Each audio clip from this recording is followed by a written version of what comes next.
Okay, as of right now, we have 4 different ways to create content on YouTube. We have podcasting, we have live streaming, we have traditional long form, and we have shorts. Now, I've been getting asked a lot by people in the business space that like, hey, what is the kind of content I should be making for my business? Because people have these different ideas about what should work best for them. So I want to break down for you what these 4 types of content would look like for you as a business owner and what you should create and how you can make it work for you. And then of course, please stay until the end because I'm gonna share with you what I think you should do that what's gonna work best so that you can effectively kind of hit all of these different points and ways, but also still keep it simple for your business. Hi, my name is Desiree and I'm here to help you use video and online marketing to collect leads and convert them into dollars. And I am actually in Chicago right now for an event I like going to. It's the Women in Influencer Marketing. They're doing this meetup and Chicago is not far away from where I live. So I just hopped on the train and I came over. So you guys are gonna come with me while I get ready for my day. And I'm gonna break down how these platforms work so that we can sort of like 2 birds, 1 stone. I can get ready for my event that I gotta go to and you get to learn some stuff. So to the iron. Okay, so first things first, let's talk about live streaming. Now, live streaming is a great way to connect with your audience and do so much with them, interact, engage, build community, build raving fans. But live streaming only really works best if you have a clear purpose and a plan for what you're going to do.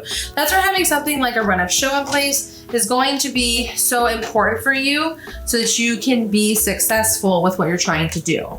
Now, when it comes to live streaming, you have to remember who you're creating these content for. So the thing that I want you to focus on is 2 things. We have either our target audience or our community. Now, when we're talking about our target audience, you have to think that this is the broad scope of people that we are doing things to. This is like where we're trying to like find our community. It's based on broad topics that are really specific to your niche, but have like general things. So maybe something like, in my case, it'd be like how to get started with YouTube. Like that's a video I would really want to have that has a broad audience versus this sort of video I could do as a live where I'm showing like how to create these different kinds of content and giving really great examples, right? So you want to think that your target demographic is going to be, again, the broad scope of who you're trying to find and bring in.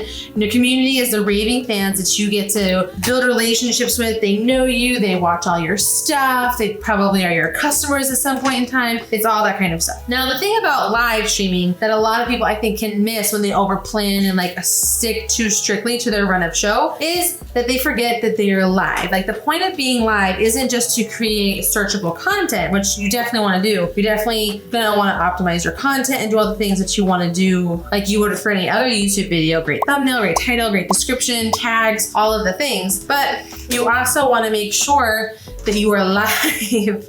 So when you're live, remember you have to talk to your audience. You have to engage and interact with the people that are there to watch you. You want to do like shout outs and talk to people. You want to do things to make them feel special and show gratitude for them being there, because that's a lot of really like dedicated time. Like you can't fast forward through things.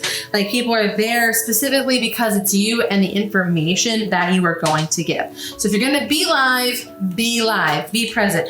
Have a run-up show, stick to your script, go through your talking points, but then have a part of your video where you spend time interacting and engaging with your audience. I don't usually iron, but I needed it to be unwrinkled. Here's an important thing to remember though, whenever we're doing all of this stuff, whatever we're creating, whatever we're doing, whether it's live streaming, long form content or podcasts, or even shorts and traditional videos, there's gonna be one tool I highly recommend that you use that's going to be StreamYard, who is sponsoring this video. The best way for me to do this is just to show you what it's capable of. It is going to be your #1 place to record all of your content, store all your content, edit all of your content, everything. So when you're in your tool, you're going to be able to have all of the videos that you've ever made for what you're trying to do. So let's go into this sort of video that I did. I recorded this podcast episode for the Women in Video podcast. And what I did is I have all of the recordings, not only locally for Charlotte, who was my guest, but also for myself, as well as what was seen on the screen, which is the side-by-side situation. I can then take this video that I recorded, whether it's a live stream, whether it's me talking about whatever it is I'm doing with this podcast interview, I can go over to edit and repurpose, and I can turn these into other pieces of content. I can first and foremost turn this into short form clips that are going to be longer than a minute, still that horizontal format that I can use on other social platforms. I can put them on YouTube, and I can just have these individual sort of like problem solution power statements, that kind of thing, I can turn those into individual clips. Or I can then take them and turn them into shorts and reels that are going to be formatted in this sort of style. Now, I have a lot of things I can do where I can like check out what's going on. I can turn them into stuff. There's a lot of like sort of editing capabilities that I have within the tool. And then I'm able to, once I have it done, I can hit publish and I can then auto publish these to my different social networks, including TikTok or Instagram Reels. StreamYard allows for you to have all of your destinations for the different things in different places that you might want to be live streaming to or recording to. You can also add different team members so that you're able to have a collaborative thing, and you have different levels of storage that you can use depending on which plan that you have. You're definitely going to want to consider using StreamYard because you have so many capabilities for branding, putting up overlays so that you can talk about your different things that your business is doing. You can add in videos, you can add in different backgrounds, you have music you can do, you can have up to 12 guests on your stream, you can adjust the formats that they're going to happen in, and you can do audio, video very easily, all from your browser. It doesn't require a lot of internet speed. So this is definitely the one tool for you to be using if you're trying to do anything with your business with video so that you can have one place for it to live and you can do the most with it. This is my favorite kind of bathroom. It has the really great lighting vanity mirror so that we can look super fly. I'm so excited. Okay, so now we're going to talk about podcasting. It's important for you to know that podcasting, technically any video you put up on YouTube can be a podcast because you can like make it a setting in the studios. But I want to talk about this from like a dedicated podcast situation. What we're talking about with podcasts is like where you're having a conversation with somebody. And I don't mean like an interview, but an interview is kind of part of it. What we're talking about is you're just having a little video situation where you are talking to somebody, we can see your face. I cannot express this to you enough. A video podcast where you have an audio podcast and like a still graphic over it is not going to work here. I want you to create content that's engaging and interactive and for video. But we have to remember some fundamental podcast things. Super weird doing your hair in your selfie screen. First and foremost, you need to remember that the audio is the most important part here. We're talking about a podcast, like fundamentally at the beginning, the podcast is about the audio experience. So you need to make sure that whatever video you are creating has really clear audio and that you're creating for the audio experience in mind. But you also need to take into account the video part of what we're trying to do with this video podcast. This is where you're gonna understand the difference between viewer behavior and listening behavior. So viewer behavior is like, what are people going to be doing if they're watching your video content? That's why having a graphic with just like your audio in the background is not a great idea. Whatever videos you're creating, you want to make sure that they can stand independently as an audio only podcast. Now, currently, when I recorded this, YouTube does not have a way to like upload to YouTube and then like multicast to other places. So you still would need to use a tool like Anchor or Spotify or Libsyn or whatever to upload your video or audio file to distribute to other places like Pandora, Audible, Spotify, all those places. So now we're going to talk about the different kinds of video podcasts you create. So first and foremost, we have the solo. This is where it's just you talking to a camera. This is where you're like sitting at a desk or a situation and you're just like having that conversation with somebody. I do recommend that if you're going to do this, you edit it as well. You want to add in the right visuals or text on the screen or whatever that's going in. If you're using StreamYard would allow for you, if like you plan out your videos appropriately, you can upload your outlines and your graphics, all that stuff to go with it. But a solo podcast is just this, like what this conversation, what this looks like, me just talking to you, that can also be used as an audio experience as well. Now, additionally, what you can do is you can also have a interview podcast, and this can be done remotely or in real life. In real life tends to be what people, I think, kind of expect when they see things like the Colin Samir podcast or Who's Your Daddy or the Joe Rogan show, where it's people in real life having a conversation with the camera and being able to have an interactive experience. But you can do this also remotely. Some really great podcasts do this. I love the Creator Science videos and podcasts where they do remote interviews. I also really love what Justin does over with the Creator Wizard. So there's a lot of different kind of options that you can do with the remote interview. You just really have to make sure that the person that you're interviewing has a good audio and video setup available to them. And that's when like having like a sort of recording situation would be really beneficial. Now, our next one I want to talk about is going to be another kind of form of the like in real life situation. This is where you're going to set up multiple cameras. And so if you think about it from an interview perspective, this is where we have a 3-camera setup, one on you, one on the interviewer, and then one of both of you guys all together. A great one with this is Dr. Mike has a good podcast where he does this a lot. There's a ton of pop culture and just most of the big podcasts have this sort of setup. Then you put it all together and then you can go the extra mile and add in B-roll to go over the podcast as well. So this is where you're doing like a full video production from the recording process all the way through the editing process. And it works really well and it looks really good. If you're gonna go the podcast route, you have to know this is long form content. And so we're gonna be having a lot that we can do with this. And then we can talk about another video I have in the cards right now where you can talk about like repurposing your video. But what's cool about video podcasts is how much you can do with them. And if you can find the right audience and bring them in, they are going to really spend a lot of time with you, which is something that YouTube really loves. I need to finish this before we get to the next point. There, curls. Also, what do I listen to? We're listening to NSYNC. Would you just launch the tour dates already? Like, this suspense has got to stop. Now we make up, and you're my mirror again, sorry.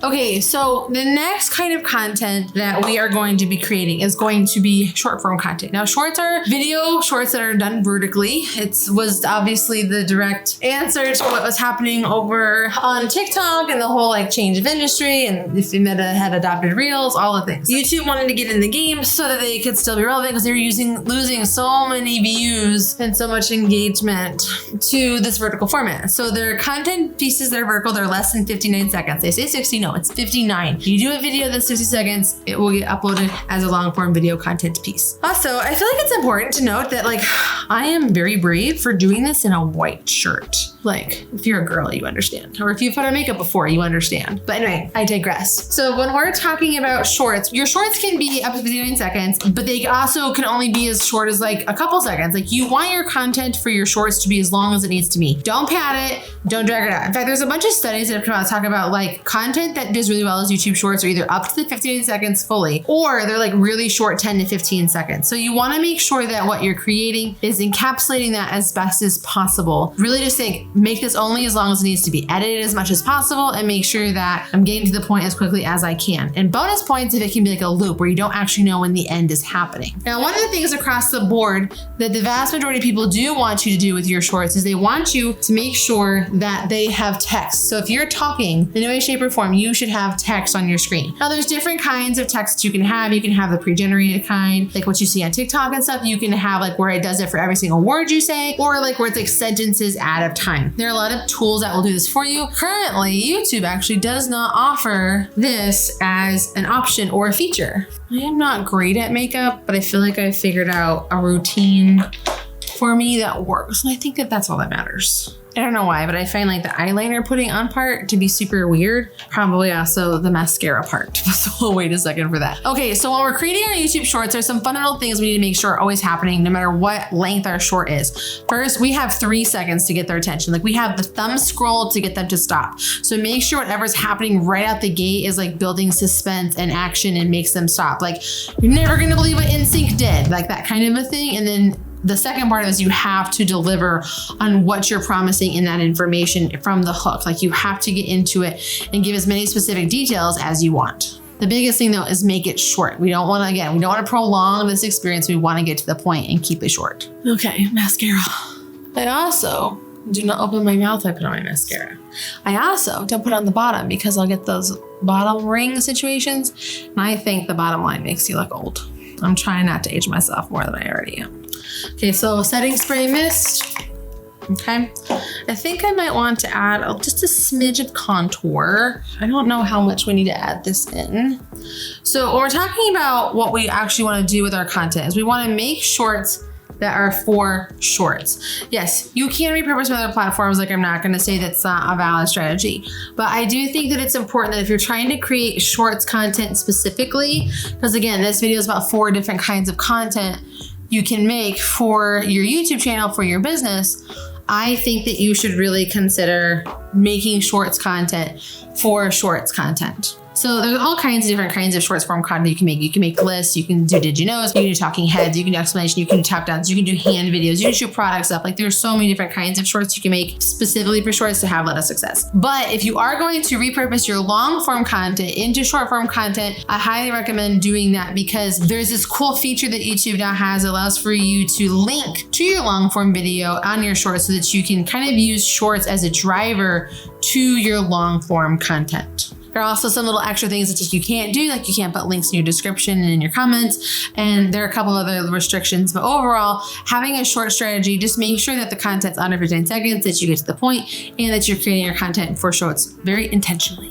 All right, let's get changed. Just ready to go and ready. This will tame a little bit after I get going, but needed to get done. Okay, so our last kind of content that we want to focus on is traditional long form YouTube video content. Now, the best way to go about this is to have an evergreen plan. So this is gonna be like content you can keep using over and over again, no matter what you're doing with your business. This content is probably like really SEO heavy. It's solving the problems that your customers have that are searching for all of the time, or it's bringing people along the journey of what you are doing as a business. It's really important to make sure this content is very multi-purpose. Like, I'm a big believer in like answering the most commonly asked Q&As that you have in your business, and then turning all those into like FAQ pages for your website, using them in email blasts to your prospects, and so much more. So utilizing this content when you're getting started to do a lot with, and then continue to build on it from there when you get comments and questions, people asking for things, or trying to figure out how new things work in your business as you continue to grow your brand online. The most important thing you can do during all this, though, is just to give a lot of value. You want to tell stories, you want to connect with people emotionally and personally, and you want to just really build those relationships through that camera lens. What's also really great about this YouTube content is you can repurpose it into lots of different kinds of content. You can use it for shorts, you can use it for blogs, you can use it for Pinterest pins, social media, all kinds of things. So you can get a lot of value out of this content. And I think that this is the content that works the best. So as I promised, my recommendation to you for kind of strategy that you should use for this content is you should start with long form content. That's going to be the best way for you to build an audience and really attract the people that you want to find. And then you can use live streaming and podcasting and short form content to support your long form content by building a community of active fans that are really intrigued by what you're doing. But if you can only pick one thing to focus on, I would really lean into those long form YouTube videos. Now, if you want to know more about like how you can take one long form YouTube video and turn it into lots of different things, watch this video that I have for you right here. I'm going to walk you through how to do that piece by piece.